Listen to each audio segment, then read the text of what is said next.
Alors ça y est, bienvenue pour cette seconde partie que je fais dans la foulée, puisqu'évidemment je ne vais pas m'arrêter de faire ma bibliothèque. Je vous montre cette deuxième partie, à savoir la préparation des planches qui vont servir d'étagère par rapport au cadre que j'ai présenté dans la vidéo de la dernière fois que je vous mets par ici. Bon allez, générique et je vous explique comment je fais.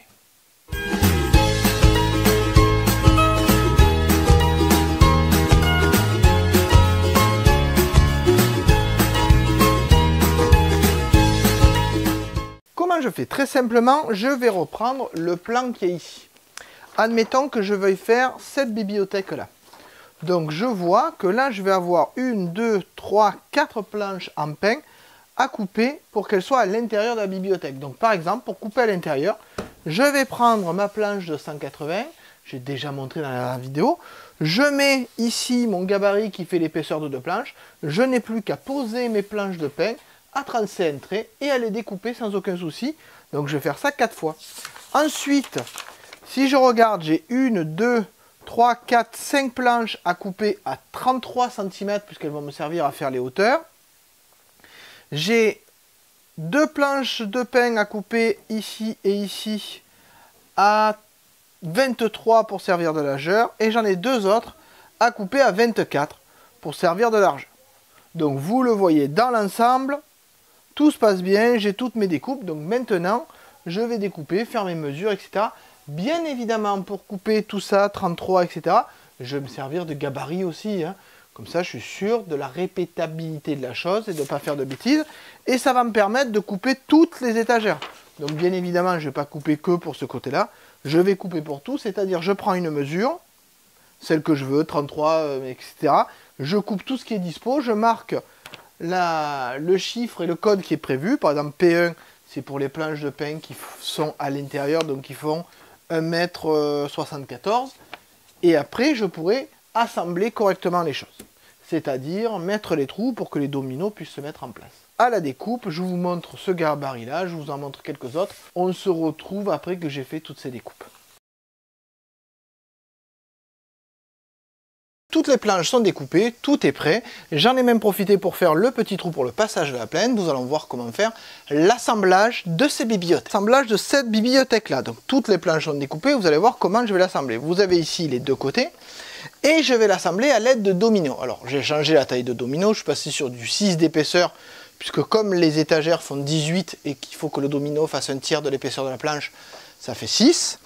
Et donc je vais devoir mettre mes étagères régulièrement ici. Mais me direz-vous, comment est-ce que je vais savoir où est-ce que je vais faire mes trous de domino?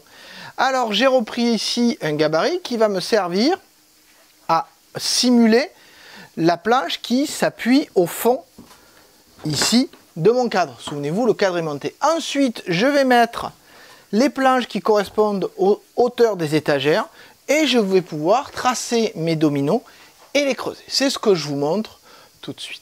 Alors soyons le plus clair possible. Là j'ai le côté mur, donc là j'ai l'avant de ma bibliothèque. Là j'ai le bas de ma bibliothèque et là j'ai ce qui va correspondre au fond de ma bibliothèque. Donc je mets ici ma planche qui correspond au fond de ma bibliothèque et je la cale avec les mêmes dominos. Ensuite, je regarde mon plan. Il y a écrit sur mon plan que je vais avoir des planches P2 qui vont séparer la première planche. P2, si je regarde, ça fait 33 cm. Je vais donc chercher une planche P2. Donc voilà ma planche P2 qui fait 33 cm de large.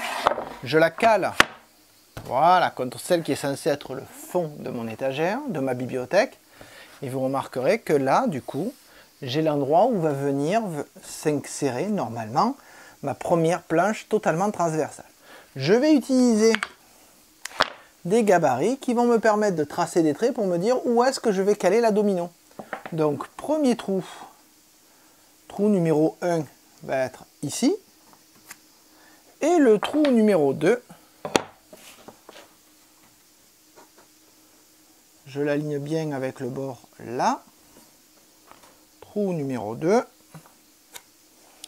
ici j'ai donc maintenant deux marques qui correspondent à l'endroit où je vais mettre ma domino. Je vais laisser ma planche qui va me servir de support, je vais plaquer la domino contre elle, vous voyez, comme ça. Et je vais percer mes trous ici, comme ça je suis sûr que mes dominos seront bien à la bonne place par rapport à cette hauteur d'étagère. Et je vais répéter ça en prenant ensuite une planche ici qui va simuler la hauteur de l'étagère, que je vais pouvoir mettre ici, caler une autre hauteur d'étagère, cette fois ça sera des P4, faire les trous d'après, après une P2 faire les trous d'après, une P2 faire les trous d'après, P3 faire les trous d'après, etc., etc. Et je remonte comme ça jusqu'en haut de ma bibliothèque et tous mes trous seront faits. Une fois que ces trous seront faits des deux côtés de ma bibliothèque, j'aurai plus qu'à mettre des dominos sur mes planches qui iront de travers et après on fait le montage. Bon, ça je vous montre ça après. Ah non, d'abord il y aura une étape de finition que je ferai évidemment avant le montage, ça sera plus simple. Eh bien ça va être répétitif mais il n'y a plus qu'à faire, hein, quoi. Vous remarquez que comme repère, j'ai pris le fond de la bibliothèque pour faire mes repères 1 et 2. Oui, parce que je veux que mes étagères aillent jusqu'au fond de la bibliothèque, mais s'arrêtent un peu avant le bord, c'est-à-dire que le cadre de la bibliothèque sera un peu en avant par rapport à mes étagères. Je trouve ça un peu plus joli. Et ça me permet de faire un chanfrein un peu rond ici, qui est du plus bel effet. Je ferai le même sur les planches transversales. Enfin, je vous montrerai ça quand on en sera à la finition. Donc maintenant, plein de petits trous avec la domino. Très répétitif, mais très fiable parce que justement je n'utilise pas de mesure, je n'ai que des gabarits qui permettent une répétabilité de l'acte sans se tromper.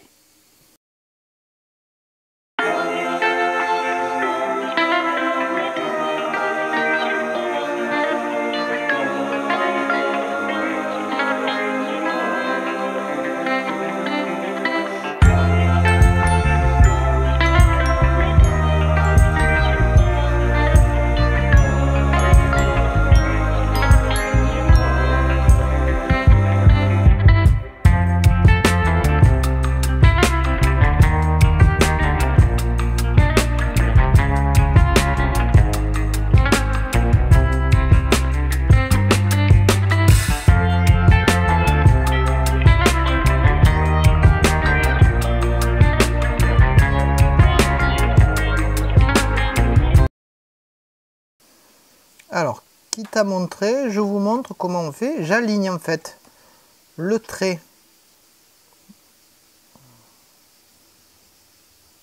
Voilà, le trait de la domino sur le trait que j'ai fait au crayon. Voilà, et une fois que cet alignement est fait, d'abord je le vérifie encore une fois, hein, parce que je vérifie que je suis en appui sur ça. Je mets... évidemment, je vérifie l'épaisseur pour la profondeur.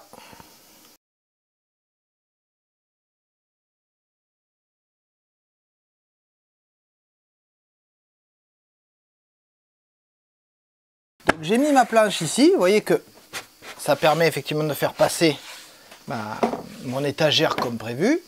Je vais maintenant m'appuyer sur celle-là pour poser l'étagère d'après en fonction toujours de mon plan. Donc là, ça va être une P4. Je vais poser une P4 et je vais refaire avec mes gabarits toujours mes trous à la même distance. Donc ça, c'est fait. Je vais faire toute ma planche et après, je passerai à mettre en place les dominos dans les planches de traverse, vous voyez, comme ici, en étant sûr de le faire au bon endroit.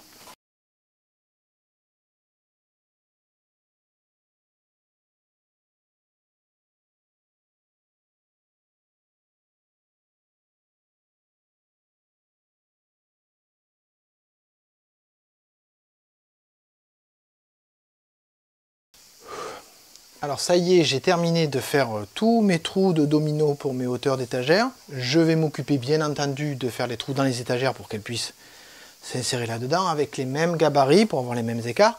Mais avant de faire ça, je vais en profiter pour faire la finition de cette planche-là, puisque je ne vais plus y toucher. Donc comme finition, je vais arrondir le bord intérieur, je vais poncer le tout et je vais appliquer du Rubio incolore, transparent, pour donner une teinte un peu plus chaude au bois. Donc vous voyez, rien de bien complexe à faire. Mais si je le fais maintenant avant que le meuble soit monté, bien évidemment, ça sera beaucoup plus simple.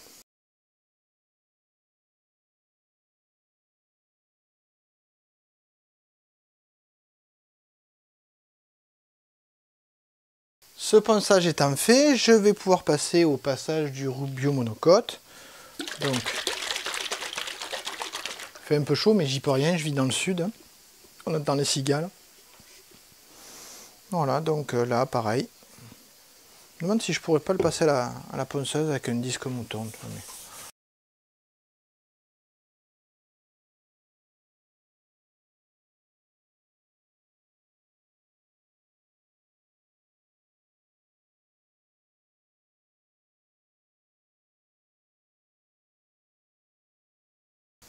Alors pour le haut et le bas du cadre de la bibliothèque, ça sera beaucoup plus simple. Juste le fait de casser l'arête et de passer le Rubio. J'ai pas besoin de poncer pour la simple et bonne raison que ces plans de travail sont déjà poncés en 120. Donc c'est pas la peine de se faire du travail supplémentaire. Par contre, bien évidemment, il faut penser à enlever les traits les marques que j'ai faites pour pouvoir mettre les dominos si c'est pas déjà fait. Voilà, donc, allez, je casse l'arête en essayant de ne pas me tromper, qu'est-ce qui est devant, qu'est-ce qui est derrière, etc. Et après, je passe le Rubio aussi avec la ponceuse. Alors lui, l'avant, il est ici, et ça, c'est l'intérieur. Donc, c'est ce côté.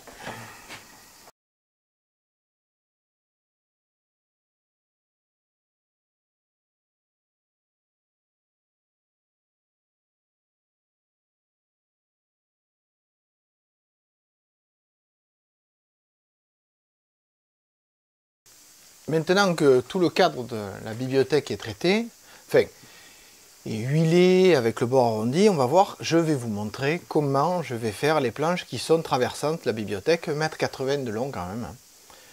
Donc tout simplement, déjà, je vais déterminer quel va être le côté avant de cette planche. Donc là, pardon, je veux dire que c'est ce côté. Donc je vais y mettre un coup d'affleureuse pour avoir ce petit bord arrondi que j'aime bien. Ça va me permettre de repérer deux choses. D'abord, ça va me permettre de repérer l'avant de la planche, ainsi que le haut de la planche, puisque j'ai décidé que l'arrondi était devant et en haut. Et une fois que c'est fait, je vais utiliser mes deux gabarits, ceux que je vous ai montré tout à l'heure, pour tracer ici un trait et un deuxième trait, et faire des trous ici, qui seront en ligne avec ceux que j'ai fait dans les deux montants de la bibliothèque, puisque j'utilise les mêmes gabarits.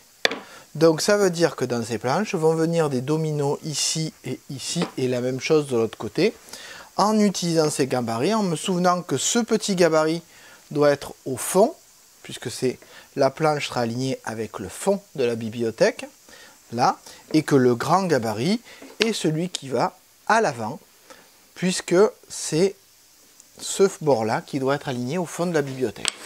Donc j'ai toutes les planches à faire, il y en a 1, 2, 3, 4, 5, 6. Il y en a 6 à faire. Et une fois que c'est fait, je mets des dominos. Comme ça, ils resteront bien adhérents à cette planche. Ce qui fait que le jour où je veux la démonter, oui, parce que si je veux la démonter, je veux pouvoir, je pourrai séparer et ces dominos-là resteront avec cette planche-là. Et dépasseront grosso modo de 15 mm pour être sûr qu'il n'y ait pas de souci. Donc vous le voyez, je l'ai mise en place. Je vais faire mes tracés, prendre la domino et percer mes trous. Et après, et avant, affleurage, et après, ponçage, un petit coup de Rubio, et après je passe aux planches en pain pour lesquelles je fais la même chose. Donc pareil, je ne vais pas vous montrer toute cette étape-là.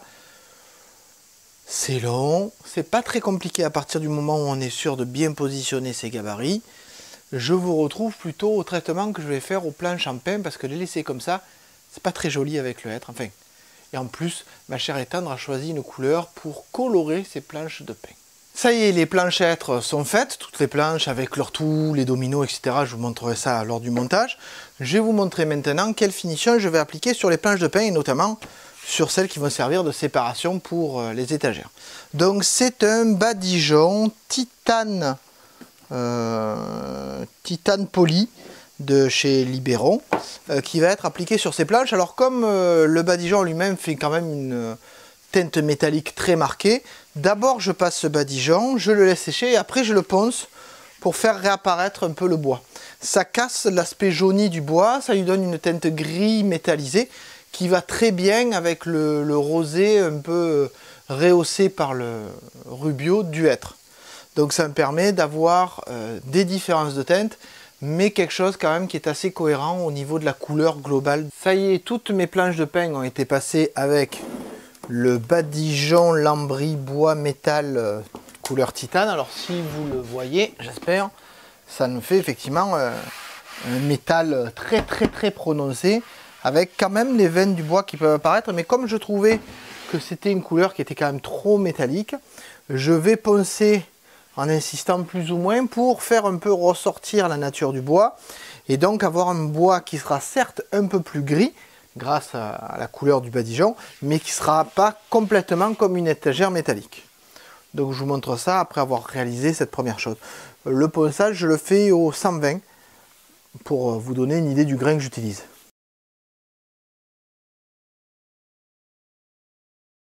Vous le voyez, ça casse un peu le gris, ça fait apparaître la couleur du bois par-dessous. J'obtiens en plus un toucher beaucoup plus agréable, bien évidemment. Donc il me reste à faire cette planche des deux côtés. Voilà. Bon, sur le dessous, je vais insister un peu moins. Plus toutes les planches qui servent de séparation. Et une fois que ça sera fait, vu que les planches de hêtre vont être faites au Rubio, de même que les planches de séparation, eh bien, il ne restera plus que le montage. Donc je finis ça et on se retrouve pour le montage. Vous avez de la chance, c'est tout de suite. Moi, j'en ai pour un moment. Allez, à tout de suite. Voilà, nous voilà donc dans le salon, seul endroit où j'ai la place de monter cette bibliothèque. Donc j'ai déjà mis en place, vous le voyez ici, le cadre que j'avais monté pour le vérifier, avec le fond de la bibliothèque, les deux côtés, et le haut de la bibliothèque. Là-bas, il y a les étagères. Donc je vais monter le fond, un côté et le haut. Et après, je vais utiliser les étagères qui sont ici pour les mettre suivant le plan et les fixer. Alors pour les fixer, donc j'utilise des vis assez longues pour fixer le tour de la bibliothèque et des vis un peu moins longues, bien évidemment, pour fixer les étagères avec ceci, tout en m'appuyant sur les dominos qui peuvent servir d'appui. Donc les dominos servent d'appui et les vis permettent d'éviter que les étagères sortent de leur emplacement. Ça me permet, parce que j'avais au départ décidé de le coller, ça me permet en fait de pouvoir démonter si j'ai envie un jour, la bibliothèque. Donc vous allez assister au montage au fur et à mesure, donc c'est un peu long, hein, mais vous allez voir, on arrive à quelque chose de sympa.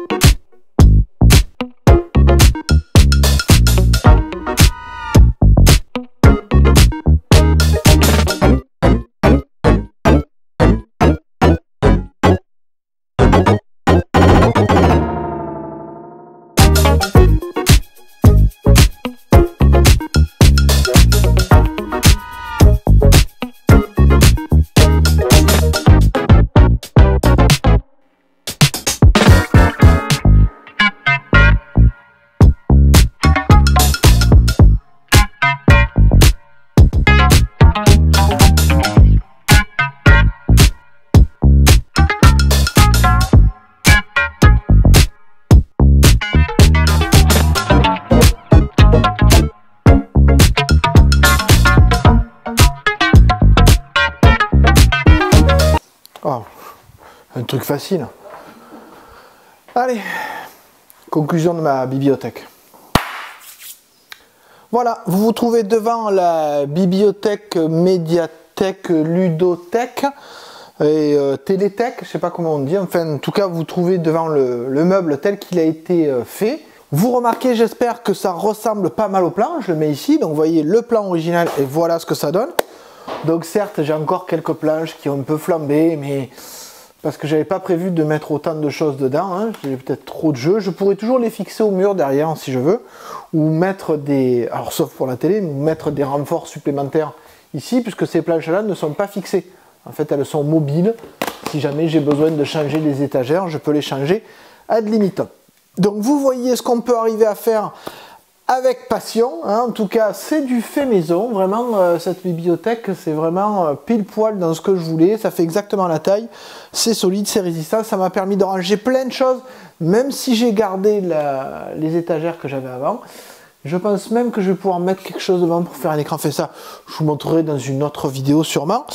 toujours est-il que j'espère que vous avez aimé voir la conception jusqu'au choix des matériaux et enfin la construction et la mise en place de cette bibliothèque, de ces étagères, vous donnez le nom que vous voulez, en tout cas de ces rangements. Que ça vous a plu, que ça vous a donné des idées pour en faire vous-même, n'hésitez pas à faire des plans et à essayer, il n'y a aucun souci. Et en tout cas, on peut se faire plaisir en créant quelque chose de ses mains et le voir naître conformément à ce qu'on avait imaginé. C'est un plaisir qu'on ne peut pas imaginer tant qu'on ne l'a pas vécu. En tout cas, j'étais content de travailler ça, de ce petit travail fait maison et fait avec passion, d'autant plus que le résultat est quand même très sympa. Je vous dis au revoir et à bientôt pour un autre do it yourself. Et surtout, n'hésitez pas à imaginer et à fabriquer par vous-même. Allez, à bientôt.